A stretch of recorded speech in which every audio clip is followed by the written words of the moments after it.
طب ايه اللي هناخده بقى في البدايه؟ اول فيديو ده جميل، فيديو بيديك الثوابت، الاساسيات اللي هتقف عليها. الاساسيات لو قويه كل اللي جاي سهل. يعني ايه سيلز؟ فرانك تريسي لما جه قال لك every person is a sales person، يعني كل واحد فينا هو بياع. طب ده جاب الكلام ده منين؟ جاب الكلام ده من ايام ما انت كنت صغير، بس كل واحد اشتغل على الموهبه بتاعه. ربنا سبحانه وتعالى لما خلق كل واحد فينا خلق كل واحد بمراد. فانت موجود في الحياه لحاجه معينه، لهدف معين. من وانت صغير اصلا لما بتيجي كنت تقنع اي حد، اول حاجه عملتها في الحياه عشان تطلب طلب كنت بتعيط. شويه لما بتيجي تقنع حد في المدرسه علشان تغيب اصلا كنت تقول لبابا او ماما بطني وجعاني. اذا جواك حاجه بتتكلم عشان تقنع الراجل اللي قدامك او اي حد قدامك بفكرتك. فبيقول لك جوه كل واحد من صغره هو بياع. اذا لما نيجي نفهم مفهوم البيع صح، هو هيختلف معاك، فهيختلف في طريقه بيعك، فهيدخل جواك يا صديقي انك انت لما تروح تبيع لحد، روح بيع وانت متاكد مليون في الميه انت مش رايح تاخد اللي في جيبه. اذا انت مطلوب منك انك تنمي المهاره دي عندك، ما تسيبهاش. اذا طالما انا قلت لك مهاره يبقى محتاج تطورها. يبقى السيلز مش مجرد ساينس هاخده اتعلمه فانا هبقى بيرفكت بيه، لا، انت محتاج تحس، تشوف، تتعلم، تمارس. لان انت السيلز مش فهلوه. يعني هو السيلز مش مجرد ان انا فهلوه حافظ كلمتين او بتكلم كتير او انا فاهم انا ببيع ايه وخلاص. اتس مايند سيت، اتس كونسبت ان انت يا جماعه كلنا بياعين. فكلنا لو حسينا ببعض وكلنا رايحين نساعد بعض في حل مشاكل. لان انا لما باجي اتكلم مع حد وعايز اقنعه بفكره، انا عايز اعمل ايه؟ عايز اقنع، صح؟ ليه عايز تقنع؟ عشان يجي معاك في الجانب بتاعك او تحل مشكله عنده. اذا مرتبط بحاجه مكسب او بتشيل عنه اذى. يعني انت لما بتيجي تتكلم مع حد حتى لو مش هتبيع له منتج او خدمه، انا عايز افهمك الموضوع من جذره. لما اجي اتكلم مع حد يا اما هتدي له حاجه فده مكسب ليك، يا اما هتمنع عنه اذى. فخليك صادق. انا بحب اعرف السيلز ان خليك صادق. خليك صادق في اللي انت بتقوله، خليك صادق في مشاعرك، خليك صادق في كل حاجه انت بتعملها مع الشخص اللي قدامك. وده تيجي خلاصه الفرق والخناقه ما بين السيلز والماركتنج. فانا عايزك لمده 30 ثانيه توقف الفيديو وتفكر ايه الفرق ما بين السيلز والماركتنج. يعني دي خناقه ابديه كل الناس بتفضل تتكلم عنها. ايه الفرق بين السيلز والماركتنج؟ ترى السيلز هو الماركتنج ولا الماركتنج هو السيلز؟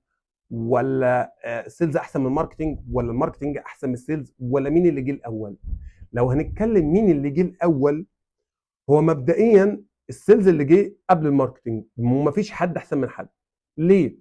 زمان زمان ما كانش في حاجه اسمها ماركتنج اصلا. يعني هم لما طلعوا ما كانش في حاجه اسمها عمله. انا معايا شعير وانت معاك قمح، فكان في حاجه اسمها تبادل منفعه. انت معاك قمح وانا معايا شعير، ايه رايك نبدل عشان انا محتاج اللي معاك وانت محتاج اللي معايا؟ فبدلنا. فصحيت الصبح فلقيت سعادتك مش محتاج اللي معايا ولا انا محتاج اللي معاك، فعملنا حاجه اسمها عمله. فبالعمله دي اقدر اشتري اي حاجه من كذا حد. فلحد ما جت الثوره الصناعيه فابتدى في حاجه اسمها سيلز ايرا، بالتبعيه البرودكشن ايرا، بالتبعيه ماركتنج ايرا. بقينا خلاص يعني جينا في فتره بقى ان لما لقينا المناديب صنعنا كتير جدا، فلقينا المناديب بتخبط على البيوت لان كان في منتجات كتير جدا صنعنا واحنا مش دارسين السوق. ودي الفتره اللي الجيل بتاعي ممكن يكون عاصرها. المناديب اللي بتخبط على البيوت وتعرض منتجات. فابتدى العكس، فقال لك طب ما تيجي نعرف العميل محتاج ايه ونبدا نصنع على القد بيزد اون الفوركاستنج. وبالتبعيه ده حصل فطلع كونسبت تسويق او كونسبت الماركتنج. فبدا يكون في حاجه اسمها ماركتنج ميكس، وابتدى يكون في السيلز جوه الماركتنج ميكس. طب هل ده يقلل من شأن السيلز؟ نيفر ايفر. خالص. طب هل انا ممكن اتبدل بشغلانه السيلز؟ لحد دلوقتي لا. وده في كورس تاني بقى احنا بنتكلم عليه. بس انا ما برجحش اي حد يخش معاه راوند الاي اي او هاو تو يوز الاي اي ان سيلز غير لما يخلص كورس الامباستور اوف سيلز. يعني احنا لما بنيجي ناخد فيه راوندز بنعملها، الكورس ده بيبقى موجود اوف لاين. لما بنخلص الراوند دي بنخش على الراوند الاي اي، فبيستحسن ان احنا نكمل الكورس بتاع امباسادور اوف سيلز الاول قبل ما بنتكلم على الاي اي واستخدامات الاي اي جوه السيلز او البي تو بي سيلز. طيب دي حاجات اختلافات بسيطه ما بين السيلز والماركتنج. طب ما تيجي نعرف السيلز او والماركتنج ده اصلا. لما تيجي تعرف السيلز والماركتنج لازم تفهم من فليب كوتلر، لان هو ابو التسويق نفسه. ففليب كوتلر قال لك ايه؟ قال لك اتس كومبانيز مانجمنت فيلوسفي، يعني فلسفه اداره كل شركه. ليه يا عم فليب؟ قال لك تو انالايز. ليه؟ يعني هي فلسفه اداره كل الشركه في تحليل. طب تحليل ايه؟ احتياج العميل، ايه المعلن والغير المعلن. معلش فهمها لي تاني ببساطه يا حسين. بيقول لك التسويق ببساطه هي كل شركه ليها فلسفه، لها فلسفه في ايه؟ وليها اداره في ايه؟ في تحليل احتياج العميل المعلن. طب ده انا عرفته، يعني فهمته يا حسين، ان يعني لكل شركه ليها فلسفه في اداره تحليل احتياج العميل المعلن. يعني شفت ده الراجل ده محتاج حاجه في الحته دي، حللت احتياجه وعملت له منتج عشان ده معلن. طب انا ما فهمتش يعني ايه الغير المعلن. ازاي اقدر احلل احتياج عميل غير معلن؟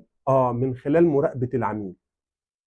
طيب اديني مثال. زمان لما كان العميل بيقلب الكاميرا بتاعت الموبايل عشان يتصور سيلفي، هو الناس بتاع الموبايلات عرفوا ازاي ان هو عنده احتياج غير معلن؟ فعملوا له كاميرا سيلفي من مراقبته، فعرفوا ان في احتياج عند الحته دي فعملوا له الحته دي بس.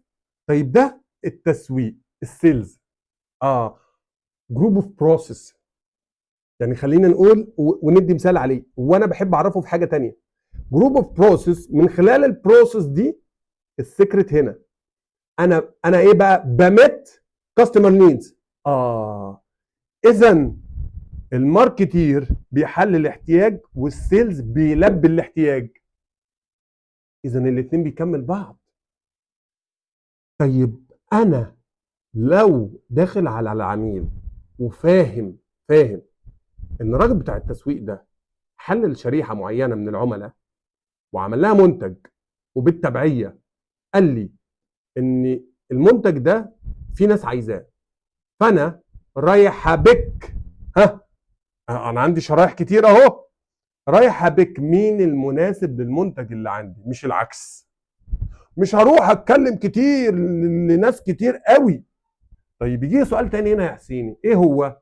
انا محتاج اعرف مين هو اللي يناسبه المنتج بتاعي. فيجي لي سؤال ثالث، هو مين اصلا مواصفات العميل اللي مناسب للشراء بتاعي؟ شوف شويه اسئله اهو. اكتب شويه الاسئله دي. كل ده اسئله هنطلعها وهنجاوب عليها. اذا كل ده من التعريف، كل ده من تعريف اصلا السيلز. اذا انا في البدايه لما باجي اتكلم عن السيلز فهمت الكونسبت ان انا بميت كاستمر نيدز. طب ما اديك الخلاصه، السيلز ايكوال ايه؟ ركز معايا، انا عايزك تجاوب. سيلز ايكوال هيلب، مساعده. يبقى انا بساعد العميل في سد احتياجه. اذا لما تيجي الخلاصه بتاع الموضوع ان الماركتير بيعمل ليدز وانا بكلوز الليدز دي. بكلوز يعني ايه؟ انا هو بيعمل إيه؟ بيشوف مين هو يحل الاحتياج، فعملت لك برودكت، انت تشوف مين المناسب اللي يشتري البرودكت ده. عشان كده دايما الماركتير يقول لك ايه؟ انا صنعت برودكت فور ذا كاستمر، لكن السيلز يقول لك ايه؟ ذا رايت كاستمر فور ذا برودكت. الماركتير يهمه البرودكت، انما الكاستمر السيلز يهمه الكاستمر، ما يهموش ايه؟ برودكت. فعشان كده يهمني قوي انك تبني اساس فرق بين السيلز والماركتنج. لان عاده لما بنيجي نتكلم امباسدور اوف سيلز احنا بنتكلم عن كورس السيلز، ما تكلمناش عن انواع، يعني في ناس هتشتغل في البي تو بي وناس هتشتغل في البي تو سي، ده انا هعمل فيه ايه وده انا هعمل فيه ايه. من غير الاساس مش هتعرف تفرق تشتغل هنا ايه، ولا هتعرف تفرق تشتغل هنا ايه. اول فيديو ده يهمني جدا انك تفهم اساس السيلز الماركتنج، وانك تعمل فريش، انك تجهز المايند سيت بتاعتك وتشوف احنا داخلين على ايه، علشان تجهز للفيديو اللي جاي بورقه وقلم، وتكون جاهز احنا جايين نعمل بروجكت شكله عامل ازاي، وتطبق عملي معايا او انت شغال في الشركه، او انت كمان بتجهز انك تبيع فكرتك ونفسك لاي انترفيو، لان انت هتاخد طريقه خطيره جدا تعرض بيها افكارك في الانترفيو. استنيك في الفيديو اللي جاي، وجهز الورقه والقلم. والسلام عليكم ورحمه الله وبركاته.